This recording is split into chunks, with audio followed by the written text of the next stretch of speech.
ಚಿಂತಾಮಣಿಯಲ್ಲಿ drugs ಮುಕ್ತ ಕರ್ನಾಟಕ ಅಭಿಯಾನ ನಡೀತಾ ಇದೆ. ವಿದ್ಯಾರ್ಥಿಗಳಲ್ಲಿ ಮಾದಕ ವ್ಯಸನದ ಅಪಾಯಗಳ ಬಗ್ಗೆ ನೈಜ ಅರಿವನ್ನ ಮೂಡಿಸೋದಕ್ಕಾಗಿ ಯುವಕರು ಡ್ರಗ್ಸ್ ರಹಿತರಾಗಿ ಆರೋಗ್ಯಕರ ಜೀವನವನ್ನ ನಡೆಸಬೇಕು. ಸಮಾಜದ ಜವಾಬ್ದಾರಿ ಮತ್ತೆ ಕೋರಿಕೆ ಸ್ತಬ್ಧ ಚಿತ್ರ ರಥಯಾತ್ರೆಯನ್ನ ಮಾಡಲಾಗ್ತಾ ಇದೆ. ಇನ್ನು ನಗರದ ವಿಜಯ ಪಿಯು ಕಾಲೇಜಿನಲ್ಲಿ ಜಾಗೃತಿ ಅಭಿಯಾನ ನಡೀತಾ ಇದೆ. ಮೈಸೂರಿನಲ್ಲಿ ಉದ್ಘಾಟನೆಗೊಂಡಂತಹ ಬಳಿಕ ಚಿಂತಾಮಣಿಗೆ ಸ್ತಬ್ಧ ಚಿತ್ರದ ರಥ ಬಂದಿರುವಂತದ್ದು. ಇನ್ನು ರಾಜ್ಯಾದ್ಯಂತ ಬೃಹತ್ ಜನಜಾಗೃತಿ ಅಭಿಯಾನ ನಡೀತಿದೆ.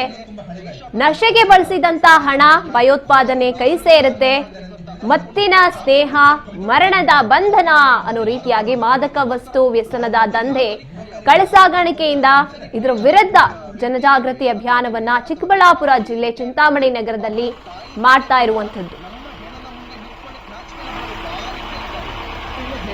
ಯಾಕಂದ್ರೆ ನಮ್ಮಂತ ಯುವಕರು ಯುವತಿಯರು ಈ ದೇಶಕ್ಕೋಸ್ಕರ ಕೂಡ ಕೊಡಬೇಕು, ಸಮಾಜಕ್ಕೋಸ್ಕರ ಯಾವ ರೀತಿಯ ಬಲಿದಾನವನ್ನು ಕೊಡಬೇಕು, ರಾಷ್ಟ್ರದ ನಿರ್ಮಾಣಕ್ಕಾಗಿ ನನ್ನಿಂದ ಏನು ಪ್ರಯೋಜನ ಅಂತ ಹೇಳಿ ಈಗಿನ ಯುವಕರು ಒಂದಿಷ್ಟು ಒಳ್ಳೆಯ ಗುರಿ ಮತ್ತು ಸಾಧನೆಯತ್ತ ಹೋಗಿದ್ದೇ ಆದ್ರೆ ದೇಶ ಬಲಿಷ್ಠವಾಗಬೇಕು, ಸಮಾಜ ಬಲಿಷ್ಠ ಆಗಬೇಕು, ರಾಷ್ಟ್ರ ಕೂಡ ಬಲಿಷ್ಠ ಆಗಬೇಕು ಅಂತ ಅನ್ಕೊಂಡಿದ್ದ ನಾವು ಇವತ್ತು ಯಾರೋ ಮಾತನ್ನ ಕೇಳಿ ಕಾಲೇಜಿಂದ ಹೊರಗಡೆದನ್ನ ಡ್ರಗ್ಸ್ಗೋಸ್ಕರ ರೋಡ್ ರೋಡ್ನಲ್ಲಿ ನಾವು ಅಲ್ಲಿಗೆ ಬಲಿಯಾಗೋದಾ?